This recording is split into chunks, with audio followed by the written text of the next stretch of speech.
আলহামদুলিল্লাহ শিরাটা ভালো করে ফুটে গেছে আর মোটামুটি জাল হয়ে গেছে।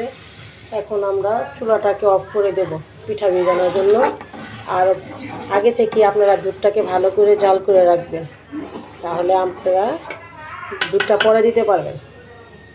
তো যাই হোক, তো পিঠা মোটামুটি যখন জাল হয়ে যাবে আপনারা তখন চুলাটাকে একদম বন্ধ করে দিবেন, একদম টোটালি বন্ধ করে দিবেন। ধোয়ার জন্য কিছুই দেখা যাচ্ছে না। তো এই তো আমি একটু পুছে দিচ্ছি ক্যামেরাটা, তাহলে আপনারা ভালো করে দেখতে পারবেন। তো যাই হোক, এখন আমরা এই শিরাগুলোর মধ্যে ঠান্ডা করে মানে পিঠাগুলো আস্তে আস্তে দেব, পিঠা বানাবো আর দিয়ে দিব। তো এই যে পিঠাগুলো দেখেন, আলহামদুলিল্লাহ। এখন এই যে বিসমিল্লাহ করে দিচ্ছি। আচ্ছা ঠিক আছে, এখন আমরা উফতো করে দিচ্ছি। আমার আম্মু শিখে দিতেছে। তো একটা দিলাম, এই তো। আচ্ছা ঠিক আছে, আচ্ছা আচ্ছা ঠিক আছে।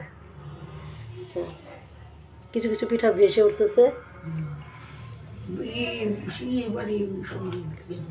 আচ্ছা, সবগুলো পিঠা আমরা এইভাবে দিয়ে দিব। আর যখন এটা মোটামুটি ঠান্ডা হয়ে আসবে তখন আমরা এটার সাথে দুধ অ্যাড করব। দুধটাকে আলাদাভাবে আপনারা ঘন করে নেবেন। আলহামদুলিল্লাহ, এই তো মোটামুটি আরও পিঠা আমরা বানাচ্ছি। সবগুলো পিঠে আমরা আস্তে আস্তে এখন এখানে দিয়ে দেব। তো এই যে আমাদের একটা পিঠা রেডি। এখন আর আমাদের কী করতে হবে না, ওয়েট করতে হবে না। এখন শুধু আমরা পিঠাগুলো বানাবো। একদম চুলা থেকে উঠানোর পরে গরম গরম আমরা এখানে দিয়ে দিব। তাহলে কি হবে, পিঠাটা ভালোভাবে আপনার শিরাতে হাবুডুবু খাবে আর কি। তো আলহামদুলিল্লাহ, মনের মতো পিঠা হলে মনটাও ভালো লাগে কিন্তু। এই তো আলহামদুলিল্লাহ আলহামদুলিল্লাহ, এই তো পিঠাটা বানিয়ে দিয়ে দিলাম এখানে।